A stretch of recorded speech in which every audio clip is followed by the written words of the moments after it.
আর সূরা কাউসার নবীর সম্মান মর্যাদা নিয়া। তাহলে কোরআনে আল্লাহর সম্মানের সূরাও আছে, নবীর সম্মান মর্যাদা নিয়েও সূরা আছে। তাহলে নবীর সম্মানের আলোচনা করতে গিয়া কি আর কাল্পনিক গল্প বলার দরকার আছে? গিচ্ছা বলার দরকার আছে? গান গাওয়ার দরকার আছে? যেহেতু আল্লাহ কোরআনে নবীর শানে সূরাই নাজিল করছে, এখানে আপনার নবীর শান বলতে গিয়ে আর গান গাওয়ার দরকার নেই। তা আল্লাহ রাব্বুল আলামিন বলেন, আমি এই সূরা কাউসার নাজিল করছি। এখন আসুন নাজিল হওয়ার কারণটা আমরা একটু জানি, তাহলে আলোচনা শুনতে বুঝতে সুবিধা হবে। কেন নাজিল হলো? এই সূরা মূলত নাজিল হইছে রাসূল আরবি সাল্লাল্লাহু আলাইহি সাল্লামকে খুশি করার জন্য, সান্ত্বনা দেওয়ার জন্য, প্রতিবাদ করার জন্য। এখানে অনেকগুলা কথা। এক, নবীকে খুশি করছে, সান্ত্বনা দিছে, আবার প্রতিবাদও করছে। তো নাজিল হওয়ার কারণটা হলো হিজরতের আগে। তাহলে এটা মাক্কি সূরা। এমনকি এটা মেরাজে যাওয়ার আগে সূরাটা নাজিল হয়েছে। আল্লাহ রাব্বুল আলামিন এই সূরা নাজিল করছে রাসূলকে খুশি করার জন্য।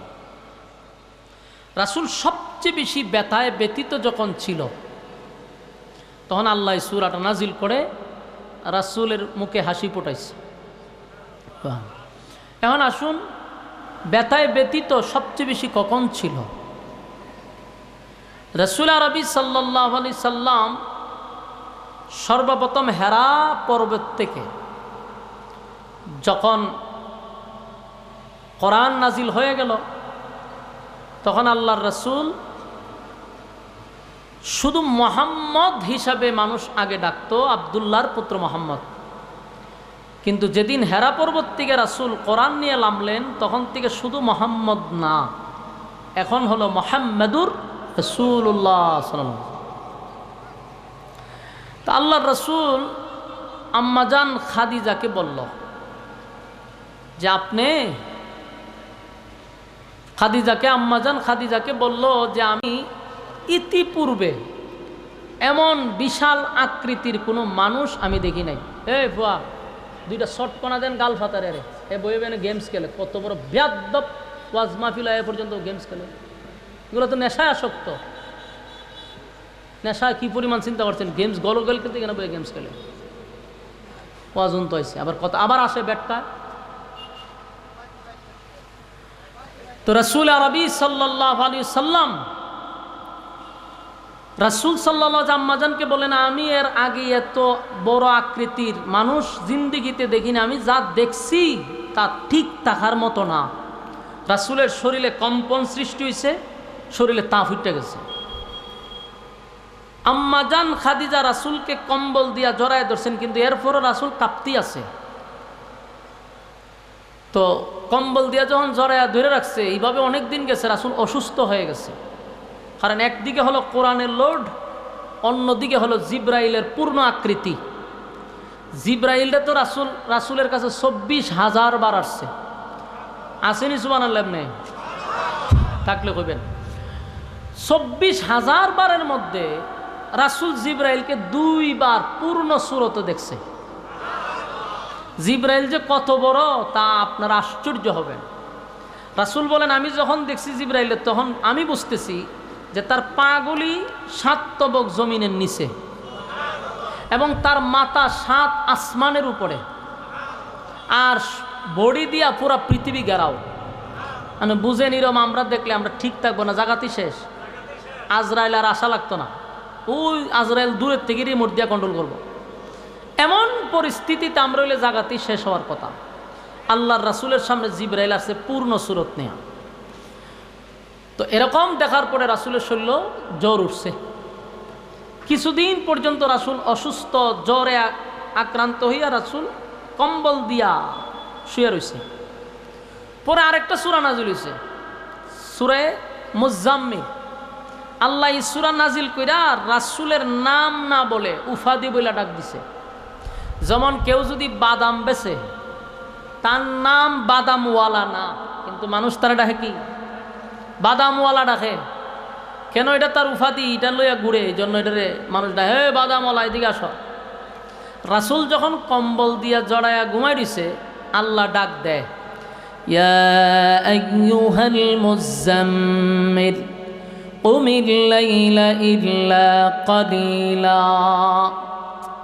ঘুম এত করে কেন? ক্ষমা ঘুম ক্ষমা, হালকা ডাকেন। ইয়া আইয়ুহাল মুযাম্মিল কুমিল লাইলা ইল্লা কালিলা নিসফাহু আও ইনকুস মিনহু কালিলা আও জিদ আলাইহি ওয়ারাত্তিলিল কুরআনা তারতিলা। আল্লাহ রাব্বুল আলামিন বলেন, ইয়া আইয়ুহাল মুযাম্মিল, হে কমলিওয়ালা, চাদর আবৃতওয়ালা, কুমিল লাইলা ইল্লা কালিলা, এ কমলিওয়ালা, ঘুমিয়ে থাকলে চলবে না। যেই কাজের জন্য পাঠাইছি সেই কাজ সম্পূর্ণ করতে হবে। আপনাকে আমি যেই মিশনের জন্য পাঠাইছি এটা সাকসেস করতে হবে। তাই কুমিল লাইলা ইল্লা কালিলা, উঠুন, রাতের একটা অংশে আপনি দাঁড়িয়ে, কুমিল লাইলা ইল্লা কালিলা, রাতের একটা অংশে আপনি দাঁড়াইয়া আমি আল্লাহ আর দরবারে কিয়ামুল লাইল বলতে রাতের নামাজ, আমি রাতের এক অংশে কুমিল লাইলা ইল্লা কালিলা নিসফাহু আও ইনকুস মিনহু কালিলা, রাতের 3 ভাগের যে কোনো এক ভাগ অথবা রাতের শেষ অংশ। কিয়ামুল লাইল বলতে তাহাজ্জুদের নামাজ বোঝানো হয়েছে। আপনি নামাজ রাতের শেষ অংশে দাঁড়িয়ে যান, ওঠেন বন্ধু, দাঁড়ান, শুয়ে থাকলে চলবে না। দাঁড়াইয়া ওয়ারাত্তিলিল কুরআনা তারতিলা, আপনি দাঁড়াইয়া তার তিলের সাথে কোরআন তেলাওয়াত করেন। তার মানে নামাজে দাঁড়াইয়া আমরা তেলাওয়াত করি রাতের শেষ অংশ অথবা 3 ভাগের 1 ভাগ মাঝখানে। নামাজে দাঁড়াইয়া আপনি কোরআন তেলাওয়াত করেন তার তিলের সাথে, শুধু শুয়ে থাকলে চলবে না। এই নামাজ বলতে তাহাজ্জুদের নামাজ। আমার যুবক ভাইয়েরা, মুরব্বী বাবারা, একটা কথা মাথায় রাখবেন, 5 ওয়াক্ত নামাজ পড়লে শুধু 5 ওয়াক্ত, শুধু 5 ওয়াক্ত নামাজ, শুধু 5 ওয়াক্ত নামাজ পড়ে আল্লাহর ওলি বন্ধু হওয়া যায় না। 5 ওয়াক্ত নামাজ পড়ে আল্লাহর বন্ধু হওয়া যায় না। 5 ওয়াক্ত নামাজ পড়ে জাহান্নাম থেকে বাঁচতে পারবেন, জান্নাতের ভিতরে ঢুকতে পারবেন। কিন্তু আল্লাহর বন্ধু হইতে গেলে কিয়ামুল লাইল রাতের নামাজে দাঁড়াইতে হবে। পৃথিবীতে যারা আল্লাহর বন্ধু হইছে সবাই কিন্তু তাহাজ্জুদের নামাজ পড়েই বন্ধু হইছে, কথা হয় না। শেষ রাতের ইবাদতের মাধ্যমে মালিকের সঙ্গে তাদের সুসম্পর্ক তৈরি করছে। 5 ওয়াক্ত নামাজ তো পড়ি আমাদের স্বার্থে, বলুন কার স্বার্থে? আমাদের নিজের স্বার্থে আমরা নামাজ পড়ি, এটা আমাদের স্বার্থ। কারণ আমরা যদি নামাজ না পড়ি জাহান্নামে যাইতে হবে, তাই জাহান্নাম থেকে বাঁচার জন্য আমরা নামাজ পড়ি। জান্নাত পাওয়ার লোভে আমরা নামাজ পড়ি, কিন্তু এই নামাজ দিয়া জান্নাতে যাওয়া যায়, জাহান্নাম থেকে বাঁচা যায়, কিন্তু আল্লাহর বন্ধু হওয়া যায় না। আমার যুবক ভাইরা আগে বুঝবেন, এরপরে মন্তব্য করবেন। অনেক মানুষ মনে মনে কইব যে নামাজ পড়া আল্লাহর বন্ধু হওয়া যায় না। বলে নামাজ পড়া শুধু বন্ধু না, তো তাহাজ্জুদ পড়তে হবে। কোম্পানিতে কিছু কেউ চাকরি করে তাহলে এই কোম্পানির মালিক তার বেতন দেয়। কোম্পানির একটা টাইম আছে, এতটার থেকে এতটা আপনি ঘন্টা, এটা বেতন দেয়। কিন্তু আপনি যদি ওভার টাইম করেন, এটা মালিকের স্বার্থে না, এটা নিজের স্বার্থে, ঠিক নেই। ঠিক তেমনি ভাবে 5 ওয়াক্ত নামাজ, এটা তো আমার নিয়ম, এটা তো আমার রুটিন। আর একটা হলো ওভার টাইম, মালিকের সঙ্গে গোপনে কথা বলার জন্য আমাদেরকে ওভার টাইম করতে হবে রাতের নামাজ। আল্লাহ বলেন ওয়ারাত্তিলিল কুরআনা তারতিলা, দাঁড়াইয়া দাঁড়াইয়া আপনি তারতিলের সাথে তেলাওয়াত করেন। নবী নামাজ পড়তেন তখন 5 ওয়াক্ত নামাজ ফরজ হয় নাই, তাহাজ্জুদটা ফরজের মতো ছিল। সাহাবায়ে কেরামরাও তাহাজ্জুদ পড়ত, নবীও পড়ত। যেই সময় 5 ওয়াক্ত নামাজ আসলো তখন তাহাজ্জুদ আর গুরুত্ব নাই, এটা নফল হয়ে গেছে। আমার যুবক ভাইয়েরা, তো প্রথম রাসূল 3 বছর গোপনে গোপনে গোপনে কালেমার দাওয়াত দিছে। সামনে প্রকাশ্যে আসলো, গোটা মক্কার মানুষ আমার নবীর বিরুদ্ধে চলে গেল। কারণ মক্কার মানুষ 360টা মূর্তিরে খোদা মনে করে। এরা মনে করে 360 মূর্তির গোলামি তারা করে। আল্লাহর নবী দাওয়াত দেয় একত্ববাদী খোদার দাওয়াত, লা ইলাহা ইল্লাল্লাহ, নেই কোনো মাবুদ আল্লাহ ছাড়া, বলো লা ইলাহা ইল্লাল্লাহ, লা ইলাহা ইল্লাল্লাহ, নেই কোনো মাবুদ আল্লাহ ছাড়া, নেই কোনো মাবুদ আল্লাহ ছাড়া, এক খোদার পর 2 খোদায়ার 3 খোদা, মোরা কিছু মানি না, বলো লা ইলাহা ইল্লাল্লাহ, নেই কোনো মাবুদ আল্লাহ ছাড়া। এই বক্তব্য যখন দেওয়া শুরু করল, মক্কার মানুষ বলে 360 মূর্তির গোলামি করি, বাপ দাদার ধর্ম পালন করি। আব্দুল্লাহর পুত্র মোহাম্মদকে খুব ভালো জানতাম রে, নামের আগে লাগায়া দিছি আল আমিন। এই আল আমিন যারা এত বিশ্বাস করলাম, এত মহব্বত করলাম, আজকে বাপ দাদার ধর্মের বিরুদ্ধে কথা কয় রে, শুরু করে দিল নবীর বিরোধিতা। বিরোধিতা শুধু নয়, সমালোচনা সমালোচনা সমালোচনায় গিয়া ক্ষমত না।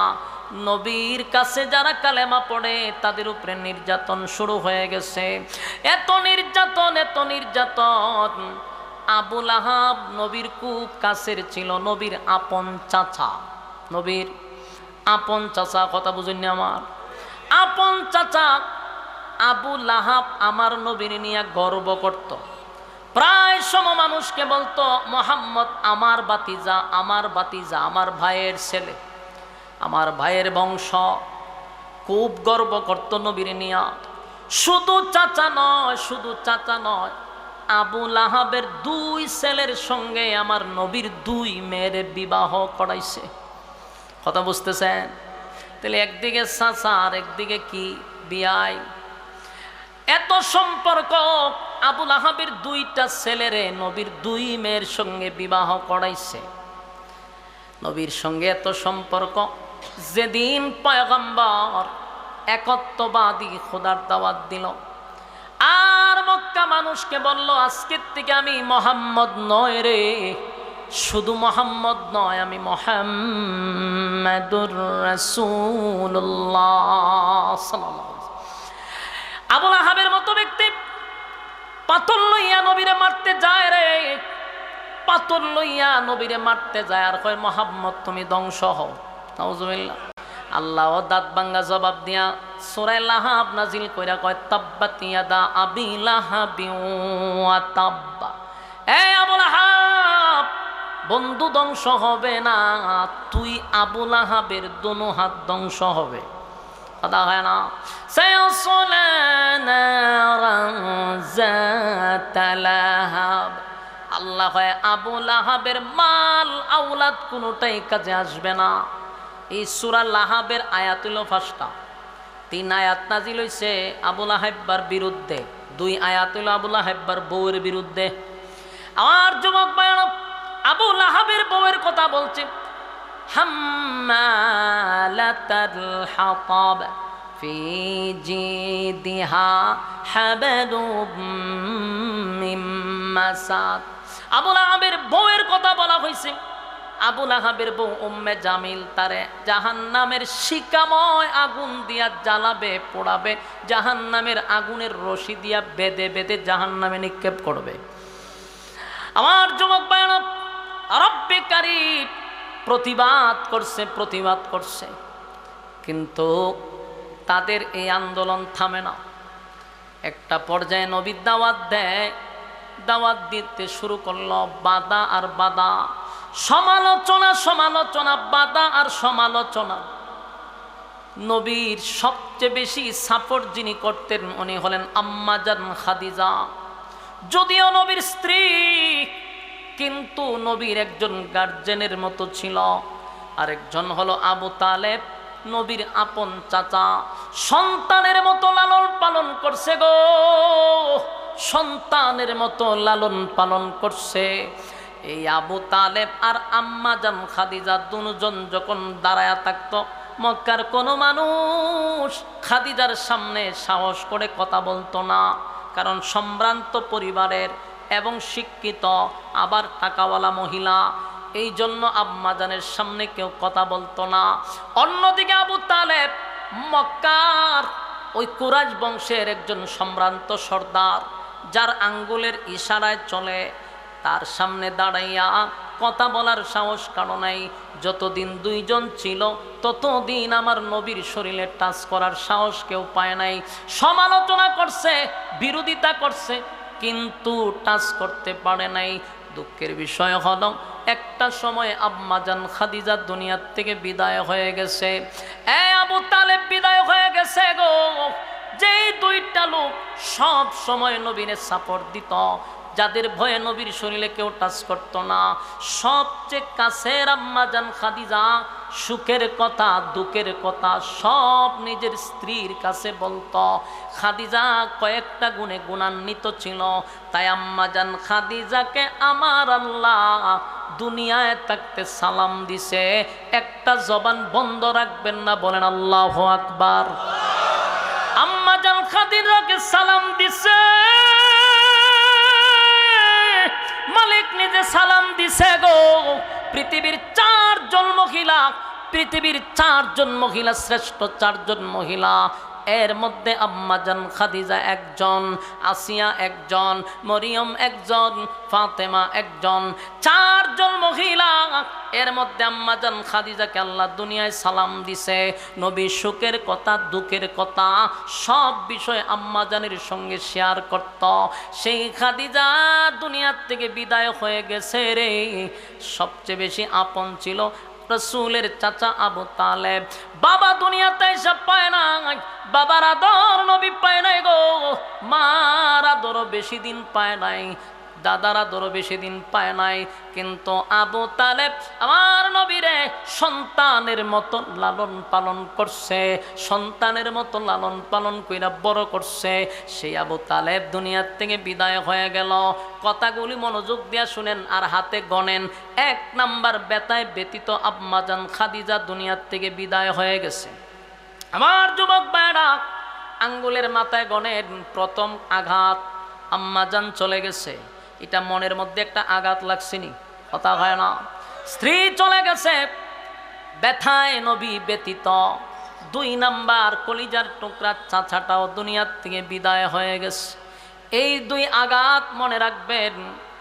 এরপরে নবী 2 জন বিদায় হওয়ার পরে মক্কার পরিস্থিতি এখন ভালো না, কারণ এই 2 জন ব্যক্তির জন্য তারা নবীর উপরে আক্রমণ করতে পারে নাই। আল্লাহর নবী চিন্তা করল, মক্কার পরিস্থিতি এখন ভয়াবহ, আপাতত আমি দূরে কোথাও দাওয়াত দেই, পরে আবার মক্কায় আসব, পরিস্থিতি স্বাভাবিক হোক। তাই আল্লাহর হাবিব চলে গেলেন বুক ভরা আশা লইয়া, তায়েফে চলে গেলেন মামার দেশে।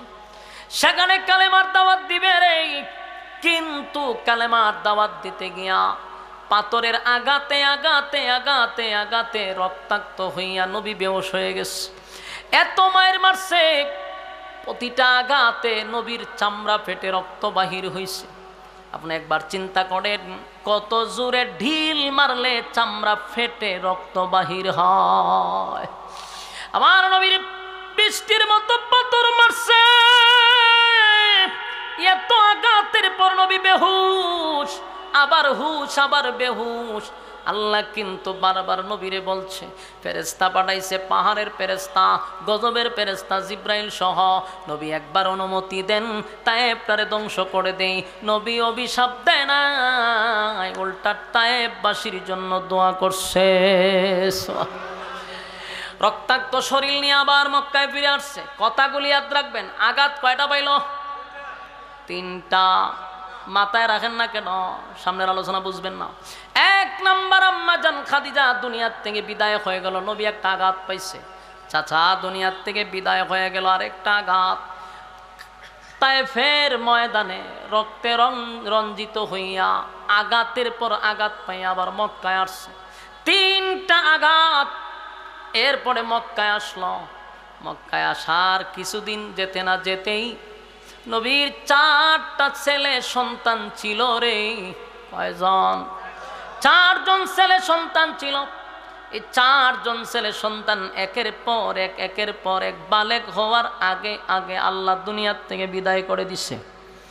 আমার যুবক ভাই, মুরব্বী বাবারা, একটু দিলের কান লাগায় শুনেন আর ভাবেন, আপনার যদি 4টা সন্তান বালেগ হওয়ার আগে মারা যায়, বাবা হিসাবে কতটা আঘাত পাইবেন?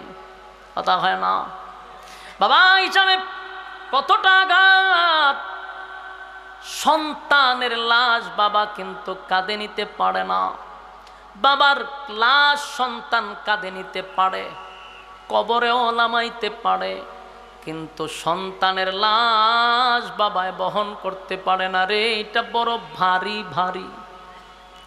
আল্লাহর হাবিব 4টা সন্তানকে নিজের হাতে গোসল করাইল। নিজের হাতে বাবা হইয়া সন্তানরে গোসল করাইছে, কাপন পড়াইছে। নবী নিজের হাতে জানাজা পড়াইছে, নিজের হাতে লাশ কাঁধে বহন করে কবরে নামাইছে, নিজের হাত দিয়ে সন্তানকে মাটি দিছে। 1 জন 2 জন নয়, 4টা ছেলে নবীর দুনিয়ার থেকে বিদায় হয়ে গেছে। বলুন আঘাত কয়টা পাইল? 4টা আঘাতে নবী আক্রান্ত। স্ত্রী চলে গেল, চাচা চলে গেল, নিজে রক্তাক্ত সন্তান মারা গেল। আল্লাহর নবী খানায় কাবার সামনে বসে রয়েছে। হঠাৎ করে একজন সাহাবী বলে, হুজুর আসার সময় দেখছি বেলাল রে বেঈমানরা মারে গো নবী। খাব্বাব রে নবীজি বেঈমানরা মারে। চতুর্দিক দিয়ে খবর আসতেছে নবীর কর্মীদের উপরে আঘাত, এত আঘাত, এত আঘাত, এত আঘাত নবীর কানে আসতেছে। নবী হইলেন নেতা, কর্মীরা জায়গায় জায়গায় মার খায়। বেলাল রে মারে, খাব্বাব রে মারে। বহু সাহাবীদের গলায় শুলির মধ্যে ঝুলায়া রাখছে, বহু সাহাবীদের বুকের উপরে বড় বড় পাথর রাখছে, বহু সাহাবীদেরকে জ্বলন্ত কয়লার মধ্যে শোয়া রাখছে। নেতা হই এই কথাগুলি শোনার পরে বলুন তো দেখি, সত্যিকারের নেতা হইলে কষ্ট লাগবনি? কথা হয় না? আমাদের দেশের নেতার মতো নয় রে, এটা আমার নবীর মতো নেতা। কথা হন ঠিক? যুবক ভাইয়েরা, আমাদের দেশের নেতা হইল এসির ভিতরে বসা থাকবো, কর্মীরারে 500 টাকা দা কিন্না রাস্তা লামাই দিব। মায়ের খাইলে তোরা খা, গুলি খাইলে তোরা খা, আমার নেতাগিরি যেন না যায়। বাস্তব কইছি না অবাস্তব? এই যাবত আমাদের দেখা অভিজ্ঞতা নিয়ে বলতেছি, লোক আয় না নেতার কাছে 500 টাকা গুড়া মানুষ কিনে। বাস্তব না অবাস্তব? আপনারা মানিকগঞ্জের কথা কিন্তু কইতেছি না, আমি আমার এলাকার কথাই কই। লোক যায় না, বিরিয়ানি দেয়, খিচুড়ি দেয়, এরপরও যায় না, হয় মাথা ভিজু 500, এরপরও লোক পায় না। এই যে মাহফিলে আসছেন সবে মাত্র এশারের পরে, যদি এটা 10টার পরে হইতো তাহলে আরো লোকে লোকারণ্য হইতো, ঠিক নেই? বলুন তো দেখি, আপনারা আশার বাড়া দিছে, খিচুড়ি আছে, বিরিয়ানি আছে। এই নেতার ঘরের নেতা, বালা কইরা শুন নেতারা, এই দেশে আলেমদের কথা শোনার জন্য খিচুড়ি লাগে না, টাকা লাগে না। মানুষ রাতের রাত আইসা বৈশা থাকে। এমনকি আমি এমনও দিন আছে রাতের 1টার পরে গিয়া মাঠে উঠি, তাও মানুষ থাকে। আমি এটা আমার জন্য বলি না, কোরআনের আকর্ষণে মানুষ আসে। এদেশের মানুষ কোরআন প্রেমিক, আল্লাহ প্রেমিক, নবী প্রেমিক, কথা হয় না?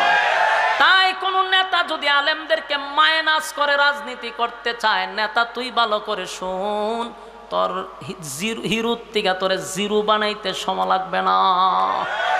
যদি তুই হিরো হতে চাস, আলেমদের সহবতে আসতেই হবে। কারণ এদেশের প্রত্যেকটা মানুষ কোনো না কোনো আলেমদের সাথে জড়িত, কথা হয় না?